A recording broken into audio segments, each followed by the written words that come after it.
ഇതിനകത്ത് നിരവധി ഘടകങ്ങളുണ്ട്. ഈ ആദ്യം ഒരു ACP മാത്രമായിരുന്നു, രണ്ടാമത് 2 ACPമാരാകുന്നു.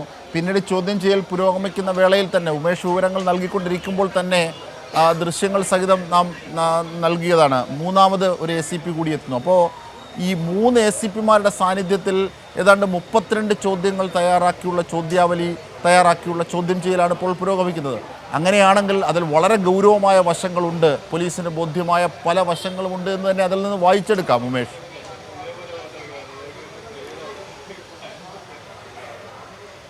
ഇതിൽ ഷൈൻ എത്രത്തോളം സഹകരിക്കുന്നുണ്ട്, ഈ ചോദ്യം ചെയ്യലുമായി എത്രത്തോളം സഹകരിക്കുന്നുണ്ട് എന്നുള്ളതാണ് പ്രധാനം.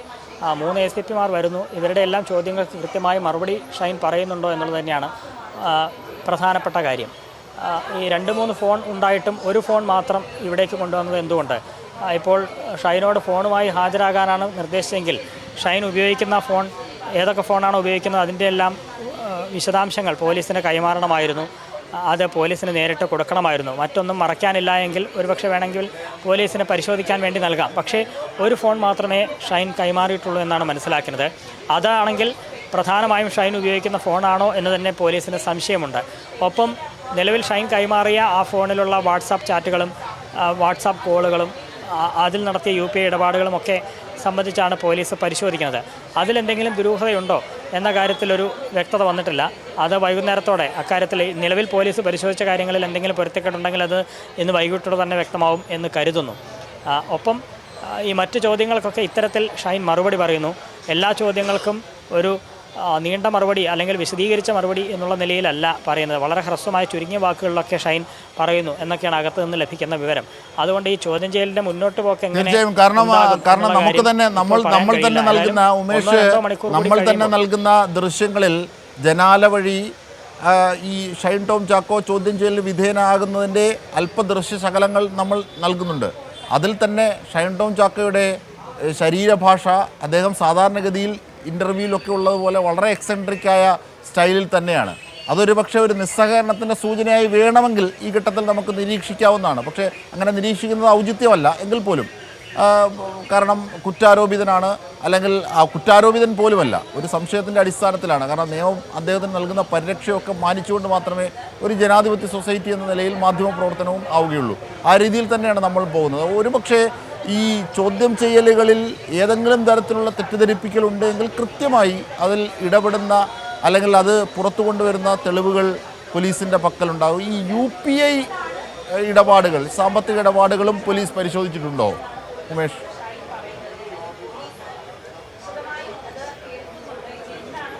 ഉണ്ട് അജിംഷാദ്, UPI ഇടപാടുകളും പോലീസ് പരിശോധിച്ചിട്ടുണ്ട്.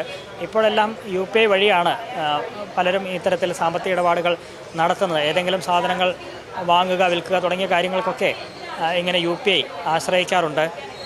ലഹരി ഇടപാടുകളും അത്തരത്തിൽ ലഹരി സംഘങ്ങൾക്കും ഇത്തരത്തിൽ UPI ഇടപാട് വഴിയൊക്കെ പണം കൈമാറാറുണ്ട് എന്നുള്ള വിവരമൊക്കെ നേരത്തെ പുറത്തു വന്നതാണ്. ഒരു പക്ഷേ ഇത്തരം പരിശോധനകൾക്ക് പിന്നിൽ അതുകൂടി ലക്ഷ്യമിട്ടിരുന്നിരിക്കാം.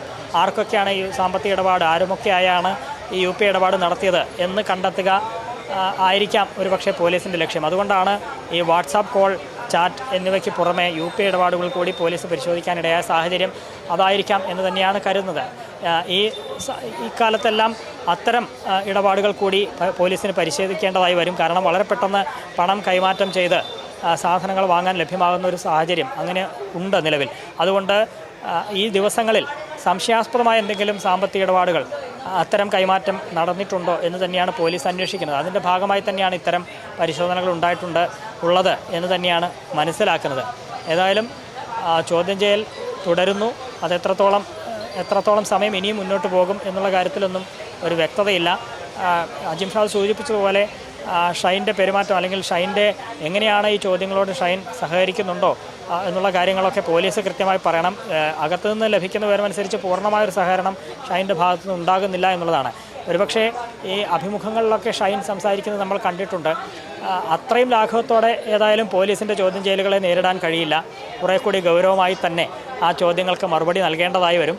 എന്നാൽ പൂർണ്ണമായൊരു സഹകരണം ഷൈൻ്റെ ഭാഗത്തുനിന്ന് ഇതുവരെ ഉണ്ടായിട്ടില്ല എന്നുള്ള സൂചനകളും പുറത്തു വരുന്നുണ്ട്. തീർച്ചയായും ഉമേഷ്, അതായത് ശരിയാണ്, ഉമേഷ് സൂചിപ്പിച്ചത് ശരിയാണ്. കാരണം ഈ ഘട്ടത്തിൽ ഏറ്റവും പുതിയതായി നമുക്ക് നൽകാനാകുന്ന വിവരം ഈ പേടിച്ചോടുകയാണ്, പോലീസാണെന്ന് അറിഞ്ഞിട്ടില്ല. ഇതാണ് ഒരു പക്ഷേ പ്രതിരോധം. വളരെ പ്രമുഖരായ, കാരണം ഈ നമ്മൾ പൂർവ്വകാലങ്ങൾ ഇദ്ദേഹത്തിനെ പരിശോധിക്കുമ്പോൾ അദ്ദേഹത്തിന് ഈ മയക്കുമരുന്ന് ഇടപാടുകളുമായി ബന്ധപ്പെട്ട ചില കാര്യങ്ങൾ അദ്ദേഹത്തിൻ്റെ കേസുകളായുണ്ട്. അപ്പോൾ സ്വാഭാവികമായും നിയമ നടപടികളുമായി ബന്ധപ്പെട്ട് മുമ്പോട്ട് പോകുന്ന ഘട്ടങ്ങളിൽ അഭിഭാഷകരെ ബന്ധപ്പെട്ടിരിക്കും. അപ്പോൾ അഭിഭാഷകർ നൽകുന്ന ഉപദേശത്തിൻ്റെ അടിസ്ഥാനത്തിലുള്ള ഒരു പ്രതിരോധമാണ് ഇതെങ്കിൽ ഒരുപക്ഷെ അത് പോലീസ് പൊളിക്കും. കാരണം പോലീസിൻ്റെ പക്കൽ അതിനുള്ള ശക്തമായ രേഖകളുണ്ടാകും. അതുകൊണ്ട് അന്വേഷണത്തെ വഴിതിരിച്ചു വിടാനാകില്ല, അത് സ്വയം കുരുക്കിലേക്ക് പോകും. ഇവിടെ ഈ ഗുണ്ടകളാണ് എന്ന് ധരിച്ച് ആണ് എത്തിയത്, പോലീസിനെ ധരിച്ച് ഓടിയത് എന്ന വിവരത്തിൻ്റെ അടിസ്ഥാനത്തിലുള്ള നീക്കങ്ങളായിരിക്കും ഒരുപക്ഷെ പിന്നീട് ഉള്ള കാര്യങ്ങളിൽ കണ്ടത്. പക്ഷേ എന്തിനാണ് പിന്നീട് തമിഴ്നാട്ടിലേക്ക് പോയത്? ഇത്ര ദിവസം ഫോൺ സ്വിച്ച് ഓഫ് ചെയ്തത് എന്താണ്? അല്ലെങ്കിൽ ഫോണിൽ ലഭിക്കാതിരുന്നത് എന്താണ്? ഇത്യാദി ചോദ്യങ്ങൾക്കുള്ള മറുപടിയായി എന്തായിരിക്കും ഷൈൻ പറഞ്ഞിട്ടുണ്ടാവുക? അത്തരം വിവരങ്ങൾ കൂടി പുതിയതായി ലഭിക്കുന്നുണ്ടോ?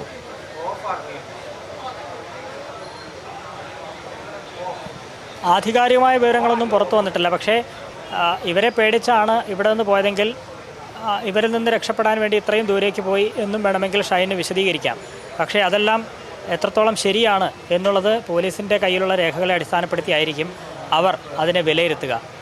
ഷൈൻ മറുപടി പറയുന്നുണ്ട്. ഒറ്റ വാക്കിൽ ഇത്തരം ചുരുങ്ങിയ ചില വാക്കുകളിലൊക്കെയാണ് ഇത്തരത്തിലുള്ള മറുപടി പറയുന്നത്.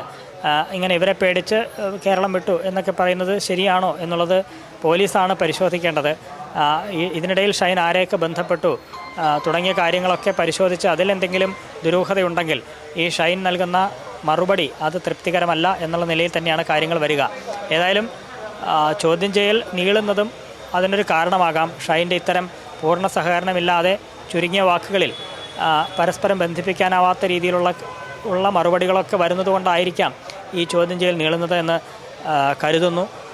പക്ഷേ കൃത്യമായ വിവരം ലഭിക്കാതെ ഷൈനെ അത്ര പെട്ടെന്ന് ചോദ്യം ചെയ്യൽ അവസാനിപ്പിച്ച് പറഞ്ഞുവിടാനും സാധ്യതയില്ല എന്ന് മനസ്സിലാക്കുന്നു. ഇന്ന് പരമാവധി ഷൈനിൽ നിന്ന് വിവരങ്ങൾ തേടുക എന്നുള്ളത് തന്നെയാണ് അന്വേഷണ സംഘം ലക്ഷ്യമിടുന്നത്. അതുകൊണ്ടാണ് രാവിലെ 10 മണിക്ക് തന്നെ ഷൈനോട് ഹാജരാകാൻ വേണ്ടി നിർദ്ദേശിച്ചത്. ഷൈൻ എത്തി. പക്ഷേ ഇന്നത്തോടെ ഈ ചോദ്യം ചെയ്യൽ അവസാനിക്കുമോ എന്നുള്ള കാര്യം ഈ ഘട്ടത്തിൽ പറയാൻ കഴിയില്ല.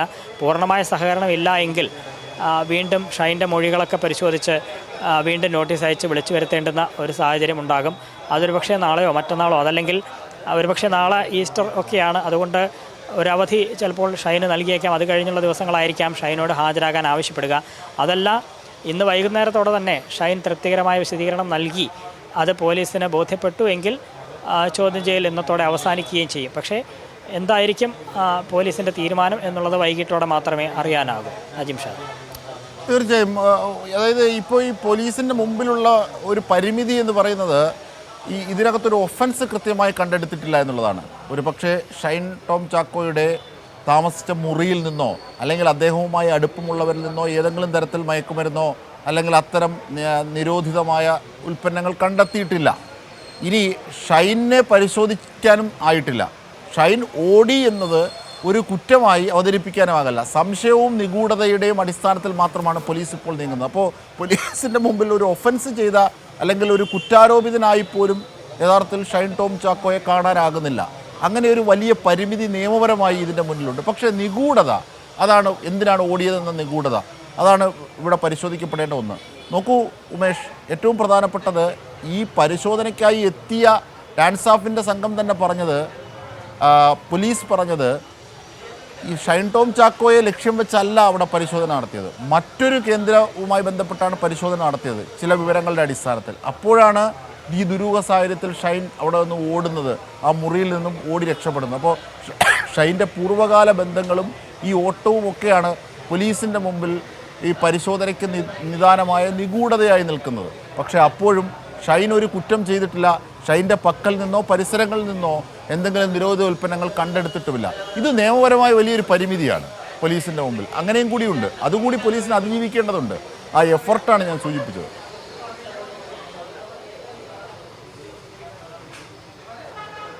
അജിം ഷാദ്, അത് ശരിയാണ്. പോലീസിനെ സംബന്ധിച്ച് ഈ കാര്യത്തിൽ ഒട്ടേറെ പരിമിതികളുണ്ട്. ഷൈൻ ടോം ചാക്കോയെ സംബന്ധിച്ച് അയാൾ നിലവിൽ പോലീസ് അന്വേഷിക്കുന്ന ഒരു കേസിലും പ്രതിയല്ല. അയാൾ താമസിച്ച മുറിയിൽ നിന്ന് സംശയാസ്പദമായ ഒന്നും കണ്ടെത്താനുമായിട്ടില്ല. ദുരൂഹമായ ഇടപാടുകൾ നടത്തിയതുമായി ബന്ധപ്പെട്ട വിവരങ്ങൾ ഇതുവരെ പുറത്തു വന്നിട്ടുമില്ല. ഈ സാഹചര്യത്തിൽ പോലീസിന് മുമ്പിലുള്ളത് എന്തുകൊണ്ട് അന്ന് ഇറങ്ങി ഓടി, അതിലൊരു സംശയം മാത്രം ആണ് ബാക്കിയുള്ളത്. അതുകൊണ്ട് അത് തീർക്കാൻ വേണ്ടി അയാളെ വിളിച്ച് ചോദിക്കുമ്പോൾ ഈ പറയുന്നത് പോലെ കുറ്റാരോപിതൻ പോലും അല്ലാത്ത ഒരു സാഹചര്യത്തിലാണ് അയാളെ വിളിക്കുന്നത്.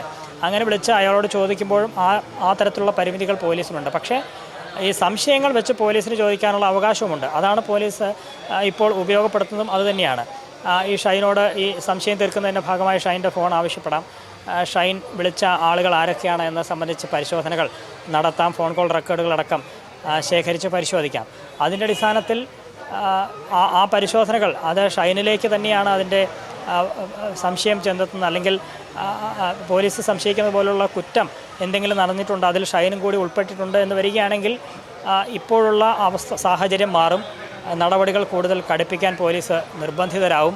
ആ തരത്തിൽ കേസെടുക്കുന്ന നിലയിലേക്കൊക്കെ പോകുന്ന സാഹചര്യമൊക്കെ ഉണ്ടാകും. പക്ഷേ നിലവിൽ അങ്ങനെയൊന്നും തന്നെ ഉണ്ടായിട്ടില്ല. അതാണ് കാരണം. ഒന്നും തന്നെ സംശയാസ്പദമായ ഒരു ഇടപാടും കണ്ടെത്തിയിട്ടില്ല, ലഹരി വസ്തുവും കണ്ടെത്തിയിട്ടില്ല. ഒരു ലഹരി ഇടപാടുകാരൻ അവിടെ ഉണ്ട് എന്ന് വിവരം പറഞ്ഞതല്ലാതെ അങ്ങനെ ഒരാളെ ഇതുവരെ കണ്ടെത്താനും കഴിഞ്ഞിട്ടില്ല. ഈ സാഹചര്യത്തിൽ ഷൈൻ ടോമിനെതിരെ കടുത്ത നടപടിയിലേക്കൊക്കെ പോകാനുള്ള സാധ്യത തീരെ കുറവാണ്. പോലീസ് പറയുന്നതനുസരിച്ച് ഇവിടെ അയാൾക്ക് ഹാജരാകാം, അതല്ലെങ്കിൽ മറ്റൊരു ദിവസം ആവശ്യപ്പെടാമായിരുന്നു. പക്ഷേ ഇന്ന് തന്നെ അയാൾ ഹാജരായി. പോലീസിൻ്റെ ചോദ്യങ്ങൾക്ക് അയാൾക്ക് പറയുന്ന തരത്തിൽ, അയാൾക്ക് തോന്നുന്ന തരത്തിൽ അയാൾക്ക് മറുപടി പറയുകയും ചെയ്യാം. പക്ഷേ അത് പോലീസിനും കൂടി തൃപ്തികരമാവണം എന്നുള്ളത് മാത്രമേ ഉള്ളൂ. എന്തെങ്കിലും സംശയകരമായി അല്ലെങ്കിൽ കുറ്റം ചെയ്തു എന്ന് തോന്നുന്ന പോലീസിന് ബോധ്യപ്പെട്ടെങ്കിൽ മാത്രമേ ഷൈനെ സംബന്ധിച്ച് ഭയപ്പെടേണ്ട സാഹചര്യം ഉണ്ടാവുകയുള്ളൂ. അതല്ലാത്തിടത്തോളം കാലം ഷൈനെ സംബന്ധിച്ച് ഒരു പ്രശ്നവും ആ കേസുമായി ബന്ധപ്പെട്ട് ഉണ്ടാകുന്നില്ല. ചോദ്യം ചെയ്യലുമായി എത്ര ദിവസം വേണമെങ്കിലും സഹകരിക്കാനും ഷൈന് കഴിയുകയും ചെയ്യും. ഇപ്പോൾ ഷൈൻ ഇങ്ങനെ ആത്മവിശ്വാസത്തോടെ വന്നത് എന്താണ് അതിന് പിന്നിൽ എന്നുള്ളത് വ്യക്തമല്ല. ഒരുപക്ഷെ ഒരു തെറ്റും ചെയ്തിട്ടില്ല എന്നുള്ളത് ആത്മവിശ്വാസം ചിലപ്പോൾ ഷൈൻ ഉള്ളത് കൊണ്ടായിരിക്കാം. അതല്ലെങ്കിൽ ഏത് ചോദ്യം വന്നാലും അതിനെ നേരിടാൻ അഭിഭാഷകർ വേണ്ട പരിശീലനം ഷൈന് നൽകി എന്നുള്ളത് കൊണ്ടാവാം. ഈ ഏത് ആത്മവിശ്വാസമാണ് ഷൈനെ മുന്നോട്ട് നയിക്കുന്നത് എന്നുള്ള കാര്യം അറിയില്ല. ഏതായാലും ഷൈൻ ഇപ്പോഴും ചോദ്യം ചെയ്യലിന് വിധേയനായിക്കൊണ്ടിരിക്കുന്നു. ഷൈൻ വന്ന സമയമനുസരിച്ച് പറയുകയാണെങ്കിൽ ഏതാണ്ട് 2.5 മണിക്കൂർ ആകാൻ പോകുന്നു എന്ന് വേണമെങ്കിൽ പറയാം. ഏതായാലും 1.5 മണിക്കൂറോളമായി ഷൈൻ ഈ ചോദ്യം ചെയ്യലിന് വിധേയനാവുകയാണ്. അത് 3 എസിപ്പാരുടെ നേതൃത്വത്തിലുള്ള സംഘം ഷൈനിൽ നിന്ന് ഇക്കാര്യങ്ങളൊക്കെ ചോദിച്ചറിയുകയാണ് എന്ന് തന്നെയാണ് മനസ്സിലാക്കുന്നത്. അജിം ഷാ. ശരി ഉമേഷ്, തീർച്ചയായും ഇതിൻ്റെ കൂടുതൽ വിവരങ്ങളിലേക്ക് നമുക്ക് തിരിച്ചെത്താം. എന്താണ് ഷൈൻ ടോം ചാക്കോയുടെ ഓട്ടത്തിന് പിന്നിലുള്ള കാര്യം? ആ നിഗൂഢത അഴിക്കാനാണ് പോലീസ് 32 ചോദ്യങ്ങളുമായി ചോദ്യാവലി തയ്യാറാക്കി ചോദ്യശരങ്ങൾ ഏതുകൊണ്ട് മുമ്പോട്ട് പോകുന്നത്. പക്ഷേ ഷൈൻ്റെ പ്രതിരോധം ഇങ്ങനെയാണ്, അത് ഗുണ്ടകളാണെന്നറിഞ്ഞുകൊണ്ടാണ് ഓടി രക്ഷപ്പെട്ടത്, പോലീസാണെന്ന് അറിഞ്ഞുകൊണ്ടല്ല. ഈ വാദത്തിലാണ് ഷൈൻ ടോം ചാക്കോ നിൽക്കുന്നത്. പോലീസ് സമാന്തരമായി തന്നെ പല വിധത്തിലുമുള്ള ഫോൺ പരിശോധനകൾ നടത്തുന്നുണ്ട്. പക്ഷേ 3 ഫോണിൽ 1 ഫോൺ മാത്രമേ ഷൈൻ പോലീസിന് മുമ്പിൽ ഹാജരാക്കിയിട്ടുള്ളൂ എന്നുള്ളതാണ്